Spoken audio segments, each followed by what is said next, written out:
नागपूरमधून नागपूरच्या दीक्षाभूमी परिसरामध्ये आज दुपारी आंबेडकरी कार्यकर्त्यांनी जोरदार आंदोलन केलं।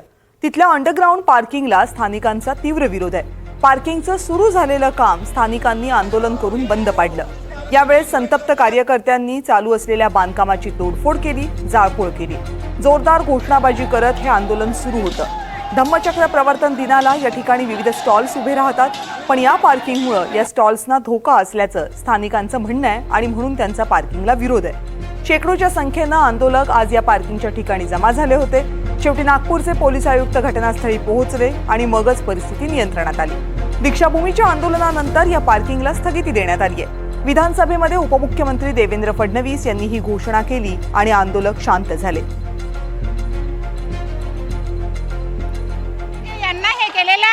पार्किंगची जागा आहे, पार्किंगची नो पार्किंग, कारण की आमची जे दीक्षाभूमीमध्ये पब्लिक आहे तर धम्मचक्र प्रवर्तन दिवसासाठी तर यांना न परमिशन न आदेश यांना इथे काम जे केलेलं आहे धम्मचक्र प्रवर्तन दिवसाच्या दिवसपर्यंत तरी हे पूर्ण आम्हाला प्लेन पाहिजे।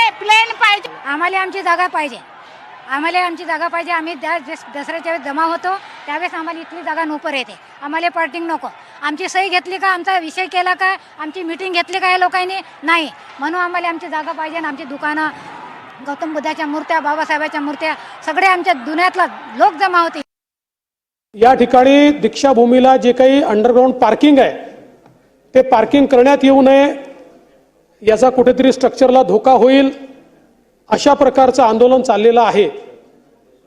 खरं म्हणजे हा संपूर्ण आराखडा स्मारक समितीने अप्रूव्ह केलेला आराखडा आहे। त्यांनी सुचवल्याप्रमाणेच तो आराखडा तयार करण्यात आलेला आहे आणि त्या आराखड्याला केवळ राज्य सरकारने निधी दिलेला आहे। तथापि जी काही त्या ठिकाणची लोकभावना आहे ती पाहता अध्यक्ष महोदय या कामाला स्थगिती देण्यात येते। जे काही लोक आहेत, आंदोलक असतील किंवा इतर जे सगळे स्टेक होल्डर्स असतील, यांची दीक्षाभूमीच्या स्मारक समितीच्या समवेत बैठक घेऊन आणि त्यानुसार या आराखड्यामध्ये काय बदल करायचे असतील ते बदल सगळ्यांनी मिळून सुचवावे। त्या बदलानुसार किंवा जो काही निर्णय त्या बैठकीत होईल त्यानुसारच पुढचं काम केलं जाईल। आणि नागपूरमधल्या दीक्षाभूमीतल्या अंडरग्राउंड पार्किंगला स्थगिती दिल्यानंतर सुद्धा काही कार्यकर्ते तिथे बुलडोझर घेऊन आले होते। पार्किंग तोडण्यासाठी हे बुलडोझर आणण्यात आलं होतं। पोलिसांनी मात्र ही बुलडोझर अडवली।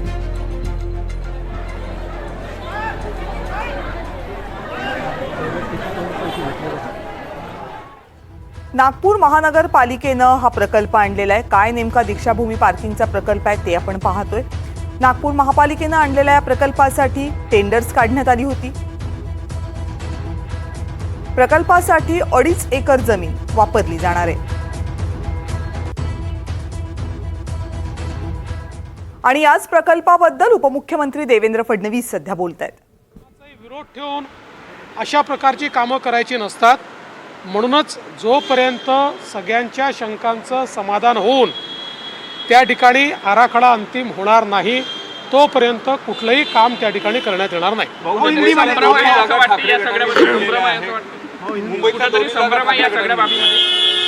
कोकणची जागा आम्ही जिंकली ते तुम्हाला आठवत नाहीये? बहुत हिंदी में बताइए, दीक्षाभूमि में बहुत विरोध हो रहा है पार्किंग को लेके, सरकार की तरफ से क्या? देखिए,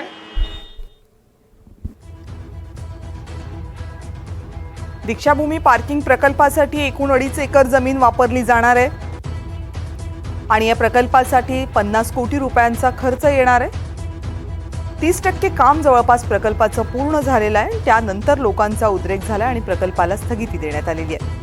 1000 वाहनं एकाच वेळी पार्क होऊ शकतील अशी व्यवस्था या प्रकल्पामध्ये आहे।